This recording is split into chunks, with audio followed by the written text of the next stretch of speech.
पित्रे ब्रह्मोपदेष्ट्रे मे गुरवे दैवताय च प्राप्याय प्रापकायास्तु नमः श्रीनिधये नमः।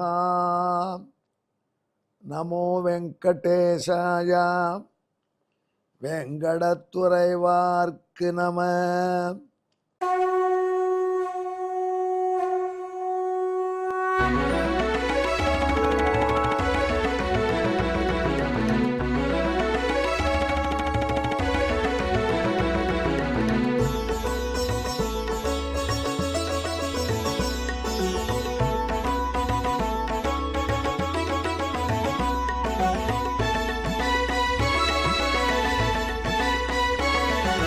सहस्रनामं सहस्रनामं श्रीवेङ्कटेश सहस्रनामं सहस्रनामं सहस्रनामं श्रीवेङ्कटेश सहस्रनामं।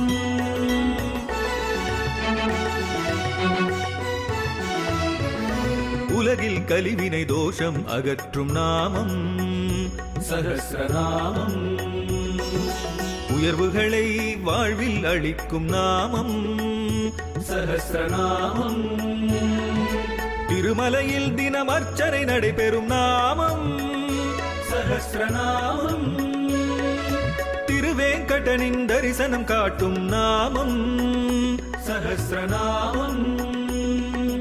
சகஸ்ரநாமம் சகஸ்ரநாமம் श्रीवेङ्कटेश सहस्रनामं सहस्रनामं सहस्रनामं श्रीवेङ्कटेश सहस्रनामं। அன்பர்களே, இப்பொழுது நாம் திருவேங்கடமுடையானுடைய திவ்ய சகஸ்ரநாமத்திலே 572வது திருநாமத்தை அனுபவிக்கப் போகிறோம். இதுக்கு கரிமா என்று இந்த திருநாமம். கனம்னு அர்த்தம், வெயிட்.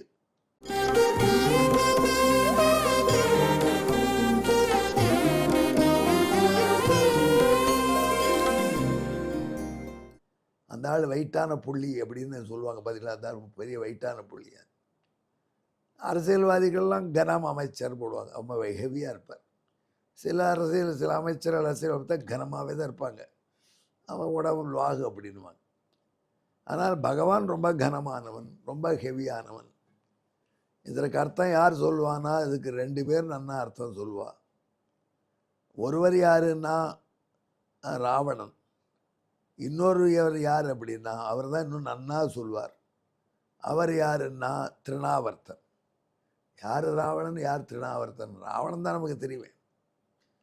ராமராவண யுத்தம், முதல் யுத்தம் நடந்தது. அப்போதுதான் ராமபிரான் ராவணன் என்று போய் போருக்கு நாளைவான்னு அனுப்பிச்சான். அந்த முதல் யுத்தத்திலே ஒரு பகுதி அது லக்ஷ்மணனுக்கும் ராவணனுக்கும் நடந்த யுத்தம். லக்ஷ்மணனுக்கும் ராவணனுக்கும் நடந்த யுத்தம். லக்ஷ்மணனை சாதாரண ஒரு ஆள் என்று நினைத்து தான் ராவணன் யுத்தத்திலே பானம் போட்டான். ஆனால் லக்ஷ்மணனுடைய வலிமையும் திறமையும் அவனையே மயக்க வச்சு. ஆள் இளைஞனாக இருந்தாலும் இவ்வளோ நன்கு திரளோடு போர் புகிறான் என்று அவன் திரளை மனதிலே பாராட்டினான். அப்புறம் கடைசியில் யுத்தத்தை எவ்வளோ நாடி பண்ணுறது, கொஞ்சம் நமக்கு வேணுங்கிற அஸ்திரங்களை பயன்படுத்தணும்னு தீர்மானித்து 8 மணி பூட்டின ஒரு வேல். அந்த வேலுக்கே 8 பக்கத்துலேயும் மணியை தூக்கி எறிஞ்சான். கண் கண் கண்ணு சத்தம் போட்டு வரும். அந்த மாதிரி வேலை அந்த காலத்திலே பயன்படுத்துவார்கள் போரிலே. லக்ஷ்மணன் கையில் வில் இருக்குது, வில்லிருந்து அம்பை போட்டு அந்த வேலை உடச்சுடலாம் என்று லக்ஷ்மணன் யுத்தம் பண்ணினார். சாதாரண வேலாக இருந்தால் லக்ஷ்மணன் போட்ட அம்புக்கு அது செதறி போயிருக்கும். அவன்கிட்ட எவ்வளோ ஆயுதம் வச்சுருக்கான் ராவணன், அவன்கிட்ட வெப்பன் அவ்வளோ வச்சுருக்கான். அது அவனுக்கு பரமசிவன் கொடுத்த ஒரு வேல். அஷ்டகண்டாம் மகாஸ்வனாம், பேரொலி ஒலிக்க வருது. அந்த வேல் நேர இந்த லக்ஷ்மணன் போட்ட பானத்தை எல்லாம் மீறி அவன் மார்பிலே வந்து விழுந்தது. அகன்ற பரந்த பெரிய இளைய பெருமாள் மார்பிலே வந்து விழுந்தது. அந்த அதிர்ச்சியிலே அவர் கீழே மயங்கி விழுந்துட்டார். ராவணனுக்கு ஒரு வெற்றி. அது கீழே விழுந்துட்டார் லக்ஷ்மணர். உடனே வானர வீரர்கள்லாம் பறந்து சிதறி போனான். ராமன்கிட்ட போய் ரிப்போர்ட் பண்ணினான். இதுவரை ஆஞ்சநேயருங்க ஸ்தலத்திலேயே இருந்தார், ஆனால் மயக்கத்தில் இருந்தார். ஏன்னா அதுக்கு முன்னாடி அவருக்கும் ராவணனுக்கும் சண்டை, அதில் ஒண்டிக்கு ஒண்டி சண்டை. அதில் ராவணனை முதல்ல அனுமார் தாக்கி ஆயிடுத்து. அப்புறம் ராவணன்கிட்ட அனுமாரை தாக்கியிருக்கான். அந்த மயக்கத்தில் இருக்கார் அவர். இப்போ அவருக்கு அந்த மயக்கம் தெளிஞ்சு என்ன நடக்கிறதுன்னு பார்க்கறார். ராவணனுக்கு அப்பொழுது ஒரு ஐடியா தோணிது. நம்ம ஒரு தலையிலே எவ்வளோ ஐடியா வச்சுருக்கோம், 10 தலையாச்சு. அவன் நினச்சான், இந்த லக்ஷ்மணனை சிறை பிடிச்சிட்டா ராமன் இன்னும் வீக் ஆகிடுவார்.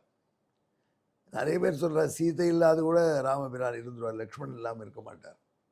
எனவே இந்த லக்ஷ்மணனை சிறை பிடிப்போம் என்று போர்க்களத்திலே தரையிலே கிடந்த லக்ஷ்மணனை தூக்க போகிறான். ஆனால் தூக்க இல்லை, அவ்வளோ பாரம கனம், வெயிட். ஆஃப்டர் ஆல் லக்ஷ்மணன் 8 அடி உயரம் இருந்திருக்கலாம். 8 அடி உயரம் கரெக்டாக ஏன் சொல்கிறேன்னு கேட்டால், ராமாயணத்தில் ராமன் 8 அடி உயரம்னு சொல்லியிருக்கு. ஸோ லக்ஷ்மணன் 8 அடி வேண்டாமல் ஒரு 7.25 தான் இருந்துட்டு போட்டோம். அவருக்கு ஒரு குவிண்டாலுக்கு மேலே வெயிட் இருக்க போகிறது, 100 கேஜி இருக்கலாம். ஸ்லிம்மான பர்சனாலிட்டி தானே. அதனால் 100 கேஜிங்கிறது ஒரு குவிண்டால். கைலாச மலையே தகர்க்க தூக்கின ராவணனுக்கு ஒரு குவிண்டால் நத்திங். அதனால் அந்த லக்ஷ்மணனை தூக்குவது எளிது என்று நினச்சான். அந்த யுத்த களத்திலே படுத்திருக்கிற லக்ஷ்மணனை 2 கையாலையும் தூக்க எத்தனைச்சான். அசைக்க முடியல.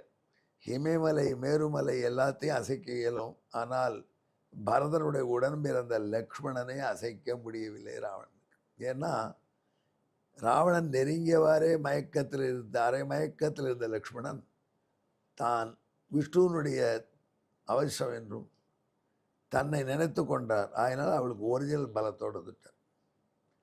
அதை பார்த்தார் ஆஞ்சநேயர் திருவடி அனுமார். ஐயோ காரியம் கெட்டு போகிறதுன்னு ஓடி வந்தார். இப்போ அவர் ராவணன் அடிக்க வேண்டிய டேர்ன். ராவணனை ஓங்கி குத்து விட்டு தள்ளிவிட்டு இளைய பெருமாள் லக்ஷ்மணனை 2 கையாலும் தூக்கினார். லைட்டாக இருக்கிற அவருக்கு கொண்ட போய் வைத்தியர் உண்டு அவளுக்கு. ஆர்மி வைத்தியத்துக்கு இல்லாமல் இருக்குமா? அதான் சுக்ரீவ சைன்யத்துக்கு வைத்தியராக போயிருக்கார். அது சுக்ரீவனுடைய மாமனார் சுஷேனர். அவர்கிட்ட பச்சிலை வைத்தியம் பண்ணி ஃபர்ஸ்ட் எய்டு கொண்டு போய் விட்டார். ராவணன் பார்த்து அசந்து போயிட்டான். நம்மளால் அசைக்க முடியல, இந்த குரங்கு அசைச்சு கொடுத்தேன். ஆனால் ராவணனுக்கு தெரியும் எவ்வளோ ஹெவி பகவான் என்று. யார் இந்த திருநாவர்த்தன்? அவனுக்கு இன்னும் ராவணனோட இவனுக்கு நல்லா தெரியும். இது கஞ்சன் புணர்ப்பில் வந்த அசுரன். கஞ்சன் மாயினால் அனுப்பிச்சான். கணபிரானே அப்படி தூக்கிட்டே இருந்தா யசோதை திடீர்னு ஹெவியாக இருந்த மாதிரி ஃபீல் பண்ணினான். அப்படி வீட்டு வாசலில் அப்படி வச்சுட்டான். குழந்தைய அப்படி வச்ச பொழுது திடீர்னு மேகங்கள் சூழ்ந்தன. பெருங்காற்று சூறை காற்று அடித்தது, குப்பையை அள்ளி போட்டது, தூசி அள்ளி போட்டது. என்னாச்சோ குழந்தைக்குன்னு யசோதை பார்ப்பதற்குள்ள ஒரு அசுரன், அங்கே கம்சன் ஏவின அசுரன் தடாலும் குழந்தையை தூக்கிட்டான். அவனுக்கு திருநாவர்த்தன்னு பேர். அப்படி புயல் காற்று அடிச்சுன்னு காற்று புயலாக வந்து குழந்தையை கையிலே தூக்கி கொண்டு மேலே போயிட்டான். அவனுக்கு குழந்தையை தூக்கும் பொழுது வயிற்றே தெரியல. சமயத்தில் கணத்தில் தண்ணி சேர்ந்தினவங்க பார்த்துருப்பாங்க. கணத்தில் குடத்தை கட்டி விட்டு இப்படியும் பிராக்கு பார்த்துருந்தா கணத்துக்குள்ளே போயிடும் குடம். அப்புறம் தண்ணிக்குள்ளே குடம் இருக்கும். இழுத்துன்னு வந்தால் ஒன்றுமே வெயிட் இல்லாத மாதிரி தெரியும். தண்ணிக்கு மேலே குடம் வந்த உடனே இத்தனை நாள் எங்கே வெயிட்டு போச்சுன்னா, அது தண்ணிக்குள்ளே குடம் இருக்கிறதுனால தண்ணியே அதை தாங்கிட்டு இருக்கு. அது நமக்கு தெரியும். அதனால் தண்ணிக்கு மேலே வந்தோடனே அது வெயிட்டு தெரியும். அந்த மாதிரி குழந்தையை தூக்கிற பொழுது திருநாவரத்துக்கு வெயிட்டே தெரியல. அவனுடைய நோக்கம் என்னன்னா, அப்படியே குழந்தைய எடுத்துகிட்டு போய் உச்சி வானத்திலேருந்து தடோன்னு கீழே போட்டால் அது மண்டை சிதறி பிளந்து மாண்டு போயிடும். அப்புறம் அந்த சிதறி வந்த ஓட்டோட குழந்தைய கம்சனை கொண்டு போய் ஒப்படைச்சிட்டா கம்சன் தனக்கு வெகுமானங்கள் செய்வான் என்று அந்த கற்பனை தான் தூக்கின்னு போகிறான் திருநாவர்த்தன். குழந்தை வெயிட்டே இல்லை. மேலே தூக்குறான் தூக்கிட்டே போகிறான்.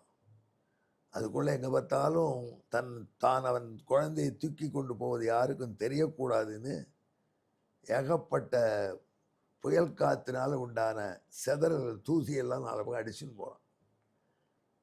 அந்த குழந்தையை பார்த்தது. இவனை எப்பொழுது அடிக்கணும்னு அது யோசிச்சுட்டு இருக்கோம் இல்லையோ. அதனால் அவன் மேலே தூக்கி கொண்டு போகும் பொழுது திடீரென்று 2 கையாலும் திருநாவர்த்தனை கழுத்திலே போட்டு அணைச்சது குழந்தை. முதல்ல இன்பமாக இருந்தது, அப்புறம் குழந்தை இருக்கிது. இருக்க இருக்க திருநாவர்த்தனால சுமக்க முடியல, வெயிட்டு ஜாஸ்தியாகிட்டே போகிறது.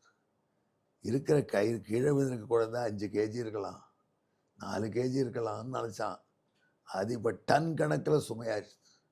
ரொம்ப கனமாக இருக்குது, விடு அப்படின்னா குழந்தை விட மாட்டேங்குது. அது வேற கஷ்டம். அவனுடைய கழுத்தை பிடிச்சி இழுக்கிறது. அந்த குழந்தை இழுத்த இழுப்பில் திருநாவர்த்தன் கீழே விழுந்தான். அந்த வெயிட்டு தாங்க முடியல.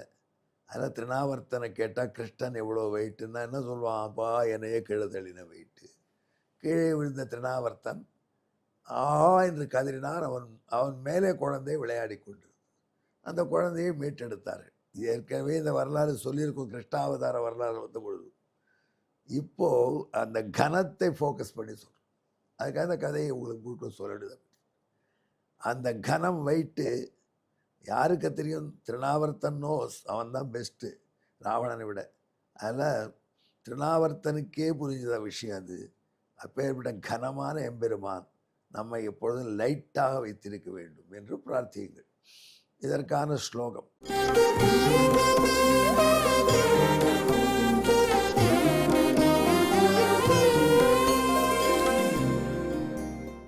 கரிமா நாம்னா பகவான் அஸ்யார்த்தம் கம்சபடபூதயே கோவை சிசுதனு கிருஷ்ணஹரோ வேதத்ருணாவர்த்தநாமகோ தைத்யகா. இப்படிப்பட்ட கரிமா என்று பெயருடைய திருவேங்கடமுடையானை நாம் வணங்கி வழிபட்டு லைட்டாக வாழ்வோம். கரிம்னே நமஹா. இதற்கு தமிழ் பாசுரம் கேட்பீர்கள் அல்லவா? தமிழ் பாசுரம் சொல்லும்: கனமதிகமானவன் கண்ணன் என்னும் இதனின் உண்மை உணர்வான், இதமான கஞ்சன் புணர்ப்பில் வந்த கடிய திருநாவர்த்த அவுணன். எனவே கரிமா ஆவான், எனவே கரிமா ஆவான். கரிசேர் மலையான், கரி யானைகள் வந்து ஆசிரியக்கக்கூடிய திருமலையில் உள்ள என்னப்பர் கரிமா என்று பெயரை பெறுகிறான். எங்கே என்னுடன் கலந்திருப்பீங்கள்? கரிம்னே நமஹா. நமோ வெங்கடேசாய வெங்கடத்துறைவார்க்கு நமா. நன்றி, வணக்கம்.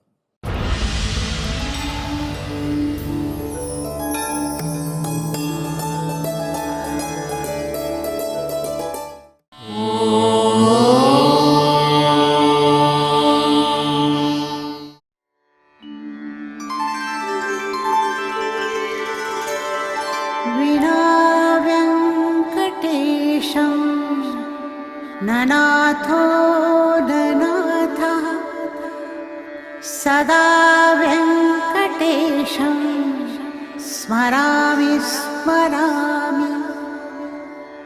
हरे वेङ्कटेश प्रसीद प्रसीद. प्रियं वेङ्कटेश प्रयच्छ प्रयच्छ.